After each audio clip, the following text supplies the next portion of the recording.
Telegram မှာ two step on ထားပြီးတော့မှ password မေ့နေတဲ့သူတွေအတွက် login ဝင်ဖို့အခက်အခဲဖြစ်နေတဲ့သူတွေအတွက်ကျွန်တော်တို့ဒီ recover လုပ်ပြီးတော့ကိုယ့်ရဲ့ account နဲ့ပြန်ဝင်လို့ရတဲ့နည်းကိုပြောပြပေးသွားမှာဖြစ်ပါတယ်အဲ့တော့ကျွန်တော်တို့ဒီမှာ Telegram ကနေသွားပြီးတော့ start messaging ကိုသွားလိုက်မယ်သွားပြီးတော့ကိုယ့်ရဲ့ account တိုင်းလေးကိုပုံမှန်တိုင်းဝင်သွားလိုက်ပါဒီမှာကျွန်တော် country မှာမြန်မာလို့ရွေးလိုက်မယ်ပြီးရင်ကို account ဝင်ခြင်းနဲ့ကိုယ့်ရဲ့ Telegram account ဖုန်းနံပါတ်လေးကိုဒီမှာရိုက်ထည့်ပါ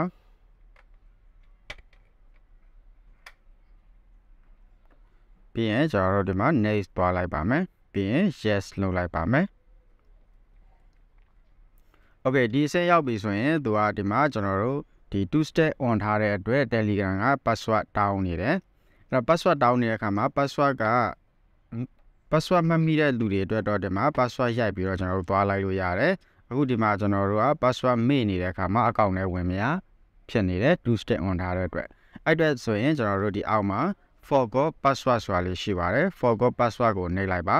နှိပ်ပြီးသွားပြီဆိုရင်ကျွန်တော်တို့ဒီမှာ recovery code ဆိုပြီးတော့ရှိပါလိမ့်မယ်အဲ့တော့သူကဘာလဲဆိုရင်ဒီကိုယ့်ရဲ့ email တွေကိုသူက recovery code လေးထည့်ပေးမယ်အဲ့ code လေးနဲ့ကျွန်တော်တို့ရှေ့ဆက်သွားလို့ရတယ်ပေါ့နော်အဲ့တော့ဒီကတော့ဘာလဲဆိုတော့ကိုယ့်ရဲ့ဒီ two step on ထားတဲ့အချိန်မှာ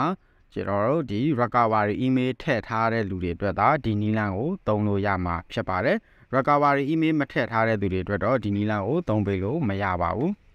အဲ့အတွက်နောက်ဗီဒီယိုတစ်ခုမှာတော့ကျွန်တော်တို့ဒီ recovery email မထည့်ထားတဲ့သူတွေအတွက်ကျွန်တော်တို့ဒီ two step password ကိုဘယ်လို reset လုပ်ရမလဲဆိုတာကိုကျွန်တော်ဗီဒီယိုတစ်ပုဒ်ထပ်ပြီးတော့လုပ်ပေးပါမယ်အခုကတော့ကျွန်တော်တို့ two step on တဲ့အချိန်မှာ recovery email ထည့်ထားတဲ့သူတွေအတွက်တော့ဒီနည်းလမ်းတိုင်းအလွယ်တကူသွားလို့ရပါတယ် Okay ပြီးရင်ကျွန်တော်တို့ဒီမှာ continue ကိုနှိပ်လိုက်ပါမယ်အဲဆိုရင် Telegram ကနေကိုယ့်ရဲ့ email တွေကိုcode တွေပို့လာမှာဖြစ်တယ်အဲ့ဒီ code လေးတွေကိုကျွန်တော်တို့တစ်ချက်သွားကြည့်ပါမယ်ဒီကောင်လေးကိုကျွန်တော် home နဲ့ပြန်ထွက်လိုက်မယ်ပြီးရင်ကိုယ့်ရဲ့ Gmail ထဲကိုသွားလိုက်ပါမယ်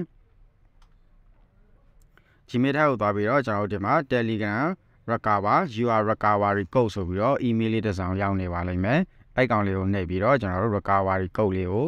ဒီမှာယူလို့ရပါတယ်ဒီမှာဆိုရင်ဒါ your code is 771588ဆိုပြီးတော့သူပို့ထားရှိရဲ့အဲ့ကောင်လေးကိုရိုက်ထည့်ရမှာပါအဲ့တော့ကျွန်တော် Telegram ထဲကိုသွားလိုက်ပါမယ်77158အဲ့တော့ပြီးသွားပြီဆိုရင်တော့ဒါ password အသစ်ချိန်ပေးလိုက်လို့ရပါပြီ enter new password ပေါ့နော်အဲ့တော့ကိုပေးခြင်းတဲ့ password ကိုကျွန်တော်တို့ဒီမှာပြန်ရိုက်ထည့်ပါမယ်ပြီးရင်အပေါ်မှာရိုက်ထားတဲ့ password တိုင်းအောက်မှာတစ်ခါပြန်ရိုက်ပေးလိုက်ပါပြီးရင်ကျွန်တော်တို့ဒီမှာ next ကိုနှိပ်လိုက်ပါ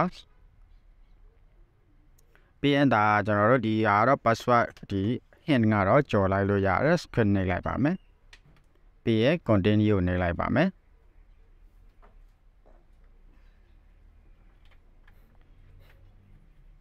Okay ဒါဆိုရင်ကျွန်တော်တို့ဒီ two step on ထားပြီးတော့မှဒီ password မေ့နေတဲ့သူတွေအတွက်ဒီနည်းလမ်းတိုင်း recover လုပ်ပြီးတော့ကိုယ့်ရဲ့ account တွေကိုပြန်ပြီးတော့ဝင်ပြီးတော့သုံးလို့ရသွားစေမှာဖြစ်ပါတယ်တကယ်လို့ two step on ထားတဲ့အချိန်မှာ recovery email မထည့်ထားတဲ့သူတွေအတွက်တော့ကျွန်တော်နောက်ထပ်နည်းလမ်းတစ်ခုနဲ့ဗီဒီယိုတစ်ခုကိုကျွန်တော်ထပ်ပြီးတော့လုပ်ပေးသွားပါမယ်